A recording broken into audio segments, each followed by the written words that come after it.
মিরপুরের শিশু রামিসা ধর্ষণ ও হত্যা মামলার আসামিদের ফাঁসির রায়ের বিরুদ্ধে দায়ের করা আপিল গ্রহণ করেছে হাইকোর্ট। রাষ্ট্রের প্রধান আইন কর্মকর্তা attorney general barrister Ruhul Quddus Kajal আসামিদের আপিলের বিষয়টি উত্থাপন করলে আপিল শুনানির জন্য গ্রহণ করেন আদালত। পরে অ্যাটর্নি জেনারেল ব্রিফিংয়ে জানান, নারী ও শিশু নির্যাতন দমন আইনের মামলার ডেথ রেফারেন্স ও জেল আপিলের শুনানিতে রাষ্ট্রপক্ষ কোনো সময় নেবে না, নিয়মিত শুনানি করবে। একই সঙ্গে শিশু রামিসা ধর্ষণ ও হত্যা মামলার আপিলের পেপার বুক দ্রুত প্রস্তুত করার কথাও জানান রাষ্ট্রের প্রধান এই আইন কর্মকর্তা। এ সময় অ্যাটর্নি জেনারেল বলেন, রামিসা হত্যা মামলায় মৃত্যুদণ্ডপ্রাপ্ত আসামি সোহেল রানা জেল আপিলে হত্যার ঘটনা স্বীকার করে হাইকোর্টের কাছে ক্ষমা চেয়েছেন।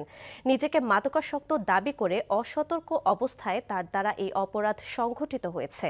আর স্বপ্না আপিলে নিজেকে নির্দোষ দাবি করেছে।